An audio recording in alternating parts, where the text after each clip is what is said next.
All right, fam. Your fucking boy is back. Bye week. Sorry for the lack of episodes in the first part of the season, but your boy was busy and I was been gobbling up wins like the Eagles. I had the truth board right here. As you guys remember from the last episode, we've been on fire.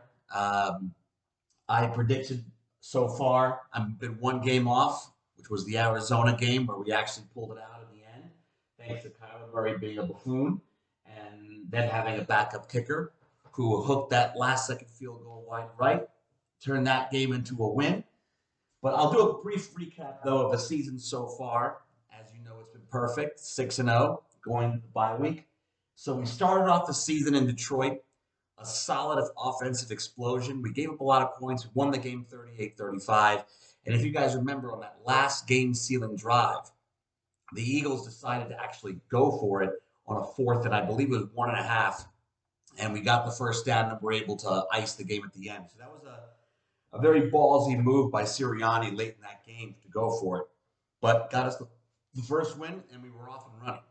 Vikings game comes on, and we win that game handily 24-7 in what looks, in hindsight now, a really, really good win against a good team. The Vikings are 5-1, and maybe there's a little bit of fool's gold with them, but still, 5-1 is 5-1, and they're going to be there. They're probably going to win the NFC North, so it's going to be us battling with them for that number one seed. So that was a huge win for tiebreaker purposes as the year goes on as we get closer to the playoffs. Then we took care of Washington. They're terrible. Carson Wentz was horrible. We had like 9 sacks in that game. Carson Wentz fumbled it multiple times. He's cooked. Never going to be a starting quarterback again. He'll be a backup, and he won't even be the starter anymore for Washington once he comes back from injury. I think he's done. I think they're going to stick with Heineke even when Wentz comes back from that thumb injury. So then we were 3-0. Then the Jacksonville Jaguars came to town in that rainstorm. So it's hard to gauge in that kind of game, but the Eagles were down 14-0 and came back in that game to win. In those conditions, that was tough. It turns out Jacksonville may not be too good, but they're still a team that I think can threaten certain people in certain games. So that was still a solid. I think it was 29-21 that we pulled that game out. But that was great to come back from 14-0 down. Jalen Hurts came back from that pick six that he threw in the beginning stages of the game. So that was a great win. So then we were 4-0, headed to the desert. And that's where I was really nervous because I thought I had a perfect read on the team.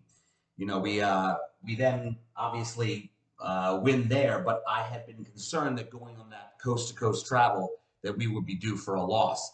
But turned out we got that win, field goal wide right, and Kyler Murray, which totally bungled that last series for the Cardinals when he was going down the field. He slid short of the first down and then spiked the ball to create fourth down. And then they had to try the field goal, and then the backup kicker misses the field goal. So then at that point, we're 5-0. Then we were coming back home for the Cowboys game, and I had no doubt the Eagles were going to lay the hammer down on Dallas, especially with Cooper Rush as quarterback. That was mainly because there's this cascading avalanche effect when Philly sports does well. At that point in time, the Phillies had pulled off, a stunner over St. Louis in the wild card round, and then they had a home game 4 of their National League Division Series against Atlanta the day before the Cowboys-Eagles game that Saturday. And I've seen this happen too many times where the one team does really well, like whether it's the Sixers influencing the Flyers and all that kind of stuff in the city. So the Phillies were on a roll, galvanizes the city, creates an even more hostile environment for Dallas, and we go in and we thump Dallas. I mean, it really wasn't that close. It got close. We were up 2017 at one point. Dallas made a little bit of a run, but in the end, the Eagles, when they needed to make a drive, they got a touchdown on that last main drive when Dallas pulled it in 2017. We win the game 26-17, and here we are at 6-0 going into the bye week. So we're one game ahead of schedule on my whiteboard, and let's just go down the rest of the schedule now that we sort of know more about the NFL season now that we're almost halfway through. So Pittsburgh, terrible. That's going to be a win like I thought it was going to be a win before. They're too young, inexperienced. They're not coming into Philadelphia and winning. So now you're 7-0. At Houston. Now, I'll get into more detail about this game a little bit later on, but you can chalk this up to a W. It'll be about 95% Eagles fans there in Houston. Yeah, believe that. Washington at home, we're going to get Taylor Heineke. We're not going to get Carson Wentz. Doesn't matter. Washington's not good. Monday night, under the lights, we win. So, okay, now you're 9-0. I can't even believe I'm saying this, but they're going to be 9-0. Then we head to Indianapolis. Now, I had penciled this in as a loss in the preseason because I thought it was one of those awkward games that you don't play this team once every 8 years. You go to Indianapolis. But now I've learned that, they've benched Matt Ryan for the season, and it's that Ellinger guy who's going to start for the Colts. I mean, I guess this game could be close, but I think I'm gonna make a change here. I think now that we're almost halfway through the season, I'm still not supremely confident about the game. I still think it's one of those games that could be too close for comfort. But I'm gonna switch it. I'm giving us a W. So now, as crazy as it is to say it, we're now 10-0. Then we host Green Bay on Sunday night. I remain terrified of Aaron Rodgers, but I will say that these losses that the Packers are having are not normal at all. This may be turning the corner for the worst for Green Bay. You can't lose at home to the Jets. You can't lose to Washington on the road. And the Jets are pretty good this year. They're a lot better than people thought, but you still can't lose that game in Green Bay. And they got crushed, actually, by the Jets in Green Bay. So you just can't lose those types of games. So maybe they're just not really that good anymore. Again, I'm still a little bit nervous about this game because it's still Aaron Rodgers. But you know what? I'm flipping the script again. I'm changing it. Giving us a W. So now, this would have us 11-0. Now, if we're 11-0, the national media is going to be all over whether we can pull this off. I don't even want to go undefeated. I really don't. If somebody told me you can go undefeated now, but you have to roll the dice for the playoffs, as opposed to just tell me you're going to win the Super Bowl this year, I'll just say the Super Bowl. I don't want to mess with this undefeated nonsense. It scares me too much. So I want us to lose at least one game. So anyway, though, 11-0 with the Titans coming to town. This is where I think the Eagles are going to lose now. So I'm going to flip this because I remember in the preseason when we went through the schedule together, that this game was the game I really wasn't sure of whether we would. It was the toss up between whether they would go 13-4 or they would go 12-5. I gave us the win, and now given the way the schedule is laying out, I think it sets it up that really could be a loss, especially because now that you're looking ahead to that game at the Giants, because the Giants are somehow 6-1 and they're doing it in smoke and mirrors, and I have no idea, but at some point you have to give them credit. I still don't think they're going to be there at the end, but you're 6-1, you're 6-1. I think they're going to lose at Seattle this weekend, but until that happens, let's just see what happens. But they're 6-1, and that deserves respect. So I think we're going to be looking ahead there. So I'm going to give this one a loss to the Titans. Now at the Giants, this will be the biggest Eagles-Giants game. I can't even remember the last time the Giants and Eagles were both good together at the same time. I really think you'd have to go back to 2010. Yeah, I think the last Eagles-Giants game that was really relevant for both teams was the miracle at the Meadowlands 2 when Deshaun Jackson ran that punt return back. I cannot think of the last time the Eagles-Giants played a big game against each other.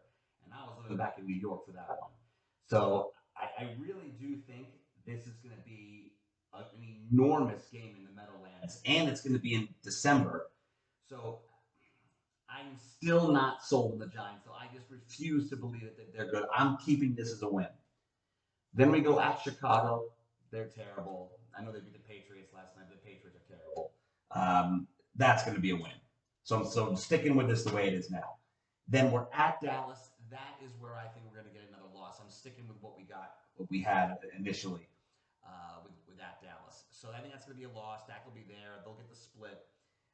Then we face the Saints at home. Terrible win. And we're going to get the number 1 pick, which is awesome. They're 2-5 right now.